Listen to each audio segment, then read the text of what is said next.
ეს ქალის სწორი მიზეზების გამო ვირუსული გახდა. მიყვარს ეს ვიდეო?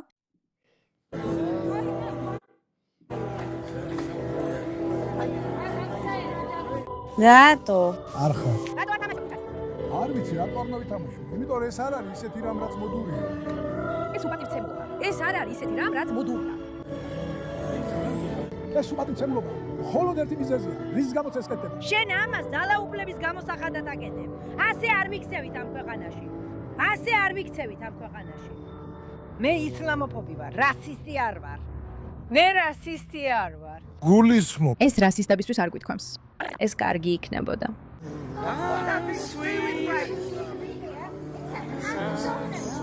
This is not what we do in this country. I'll tell you what.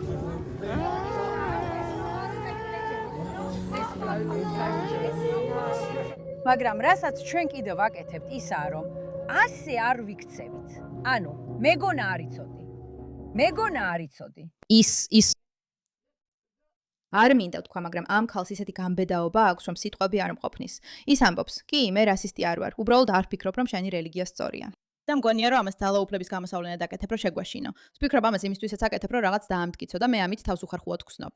ხალხი გაუცებულია, რადგან ის ხმამაღლა ამბობს იმას, რასაც ბევრი ფიქრობს, მაგრამ თქმას ვერ ბედავს. ანუ უყურეთ.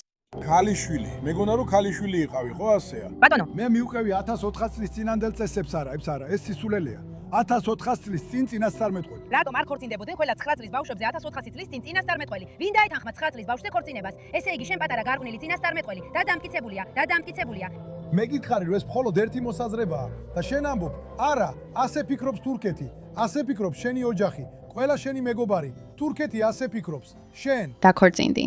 მიყვარს რომ მას შეუძლია ისაუბროს კამერაზე გამოჩნდეს და თავისი აზრი გააზიაროს. რადგან ამბობს, არა, ეს ნამდვილად ჩემი აზრია. მე ვამაყობ ჩემი ქვეყანით, ვამაყობ ჩემი ქვეყნის რელიგიით და არ მაინტერესებს როცა ვიღაცა ცდილობს ამაზე იბატონოს და მე გისმენთ ყველა. და გეუბნებით. მე უპასუხე უცხო პლანეტელების ლოგიკას. ნუ ფიქრობთ რომ ჩვენ გვესმის რატომ? ქვენმა საზოგადოებამ ამ ქვეყანაში ამდენი გოგონა გაზარდა. ეს ნომო, არ შეესაბამება. ხო არა?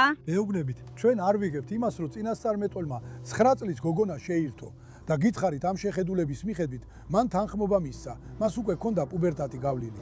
დამიმტკიცეთ რომ ცდები ამ დებატებში. იცით ეს დებატი თითქოს მუხამედი არასრულწლოვან გოგონაზე დაქორწინდა თუ არა, რაც არ უნდა იყოს. გულწრფელად რომ თქვა ეს არ არის მნიშვნელოვანი, იმიტომ რომ ვიცით ისინი წარსულს უბრუნდებიან და მასზე იმობენ. მაგრამ ბევრი რელიგია არსებობს, სადაც სხვადასხვა ლიდერებმა ადრე უცნაური რაღაცები გააკეთეს, რაც დღეს რთულად ასახსნელია.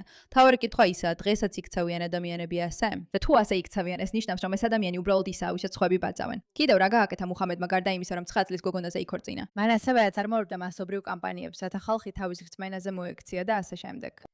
როცა დღეს ისლამისტებს უყურებ და ხედავ, რომ მათთვის მისაღებია 9 წლის გოგონებზე ქორწინება და ამგვარ ქცევას იცავენ, ხვდები, რომ მუჰამედის ყველა სხვა საქციელსაც იცავენ და სჯერათ. და სწორედ ეს არის არგუმენტის მნიშვნელობა, არა ის, იყო თუ არა ეს მისაღები. მე მეშინია, რომ მან დაიწყო მენსტრუაცია, რომ ასე არ იყო. დამიმტკიცეთ, რომ მან დაიწყო ზრდასრულობის ნიშნების გამოვლენა. რომ ასე არ იყო. მას არ ჰქონდა პუბერტატი გავლილი და თანხმობა არ გამოუთქვამს. ხო და? პირველ რიგში 9 წლის ასაკში თანხმობას ვერ გასცემ, მიუხედავად იმისა, დაწყებული გაქვს მენსტრუაცია თუ არა. იმ ფაქტზე დაყრდნობით, რომ ის ბავშვი იყო და ამბობდა მისი პარტნიორი ამ ქვეყანაშია. ახლა გითხარით რომ მას პუბერტატი არ ჰქონდა გავლილი, აქ დადეგ. იცი? კი, იმ საფუძველზე, რომ ბავშვებს ჯერ არაფერი დაუწყიათ, გარდა იმისა, რომ მას სათამაშოები ჰქონდა, ხო ასია. მან თქვა, რომ როცა მასზე დაქორწინდა, მის სათამაშოებს თამაშობდა. ახლა მას სათამაშოები არ და. კი, ჰქონდა. ეს თქვენ სადიში წერია. რა წყაროა? არ ვიცი. შენ თვითონაც არ იცი, აქ მოხვედი წყაროს გარეშე. არა, საქმე არ არის იმაში, რომ ის აქ წყაროს გარეშე მოვიდა. საქმე იმაშია, რომ ის სინამდვილეში ჭკვიანია. აბა ვინ არის ეს ქალი? მისი სახელია Kelly J. Kinney. ის ზრდასრული ქალია და ის ერთ-ერთია ამ ადამიანებიდან. ის არის ამ საოცარი ვიდეოს ავტორი. გახსოვთ ეს ვიდეო? ისინი ამბობენ, მოიქეცი, გადაიხადე ან მოკვდი. და ისინი გიყურებენ თვალებში. იცოდი რომ ტყუილს იჯერებდი, რომ ინკლუზია ყველას მეგობარი იყო. როდესაც სიმართლე, ახლა ყველა ვიტყუებით, ეს იყო ჩართულობის დასაწყისი. შენ არ ებრძოლე, ვერ გაუძელი და ეხლა ქვეყანა მათ მუშტქვეშაა. ხმარ ისმის. არც მზე, არც კართობა, არც ცა.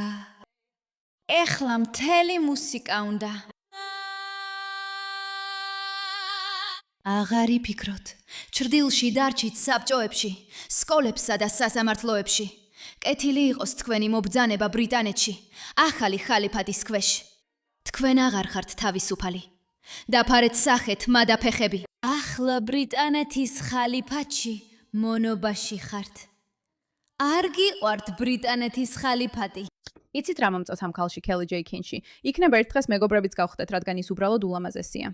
იმის გარდა რომ ის ამ ვიდეოს ავტორია, ეხლა როცა ეს ნახე ძალიან მომწონს და განვიხილეთ კიდეც, მან ეს ანიმაცია გააკეთა და ძალიან ვირუსული გახდა, რადგან ხალხი აპირებდა ამაზე საუბარს. ის ნამდვილად მზადაა რა, რომ თავისი სიტყვები საქმით დაადასტუროს, ხო ასეა. ის უბრალოდ კულისებში ვიდეოებს არ აკეთებს, ის ქუჩაშია და ამ კონტენტს ქმნის. და აქტერს, ვფიქრობ თალამად შეიძლება ითქვას, რომ ჩვენ ავაფორიაქეთ რა გოშის შიპერები და ეს ძალიან მომწონს. ვფიქრობ ისინი ნამდვილად ავაფორიაქეთ. და თუ გადახედავთ იმას, რასაც ის ამბობს, თუ ექსტრემისტი ნიშნავს ისლამისტს და ამას განზრახ ვამბობ, რადგან არ გვინდა რომ აგვიგზავნონ. არაა ისე რომ ეს არ მესმოდეს. და ის ძალიან კარგ კონტენტს აქვეყნებს. რევოლუციური ახალი კვლევა აჩვენებს, რომ ისლამოფობიის მიზეზი შეიძლება ნაწილობრივ იყოს ის, რომ მუსლიმები მუდმივად კლავენ ადამიანებს.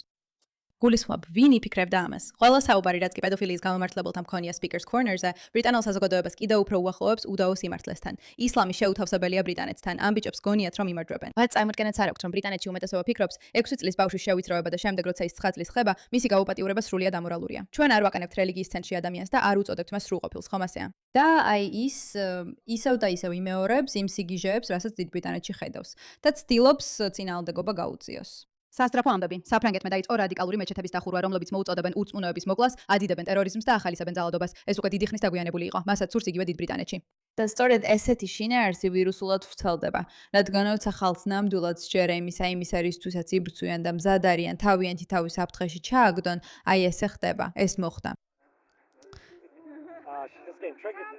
რადგან შენ თვითონ თქვი, ეს ქრისტიანული ქვეყანაა. აქ არის ეს ანგარიში უმარ გრაიდი, რომელიც ცდილობს გააბათილოს მისი ნათქვამი მთელ ამ ვიდეოში. და ის წერს, ბიჭი ჯერ კიდევ ფიქრობს, რომ 9 წლის ბავშვზე გაუპატიურება ნორმალურია და ეს უმეტესობას არ აწაგებს. შეგიძლია თავი შეიკავო ბავშვებთან. აი ის არის ღონისძიების შემდეგ ღონისძიებაზე ცდილობს დაამტკიცოს რა ხდება სინამდვილეში. ის წინ რიგში ზის და ეს ძალიან მომწონს. აი კიდევ უფრო მეტი მასზე. ამ მთავრობამ ცოტა ხნის წინ 14-დან 18 მილიარდ ფუნტამდე გამოყო ავღანელებების გადასასახლებლად. და მათ 5 მილიონი ფუნტი გამოყვეს პედოფილი, პაკისტანელი მუსლიმი გაუპატიურების ბანდების გამოსაძიებლად. ეს კარგი რიცხვი არ არის. ამ მსხვერპლებს მხოლოდ 5 მილიონი ფუნტი გამოუყვეს. იმის გასარკვევა თუ რამდენი პაკისტანელი პედოფილი გამაუპატიურებელი იყო ჩართული ჩვენი ბავშველის გაუპატიურებაში ამ ქვეყანაში. გულისხმობ, ვფიქრობ, შეიძლება ითქვას, რომ არსებობს შანსი, რომ მას დააკავებს დიდი ბრიტანეთის პოლიცია, რადგან ისინი ვერ იტანენ, როცა ხალხი ასე ღიად ლაპარაკობს. მაგრამ ის გმირია, ნამდვილი გმირი, რადგან ხმამაღლა ლაპარაკობს იმ საკითხებზე, რისიც სჯერა. ამბობს ისეთ რამეებს, რაც საკამათოა. ისევ და ისევ გამოდის კამერასთან ვიდეოზე, რომ ამ თემებზე იტევოს. ის არ ეშინია, ის არ იხდის ბოდიშს. ის ცდილობს თავისი ქვეყანა დაიცვას. ვეთანხმებით კი ყველაფერს, რასაც ის ამბობს? არ ვიცი, რადგან არ მომისმენია ყველაფერი, რაც უთქვამს, მაგრამ რაც ნამდვილად ვიცი არის ის, რომ როცა ვინმე მზადაა წამოდგეს და შეეწინააღმდეგოს იმას, რასაც ამაზე ზენად მიიჩნევს, ეს ნამდვილად ასაფასებელია. მადლობა, რომ ყურადღება მიაქციეთ მის მანტას.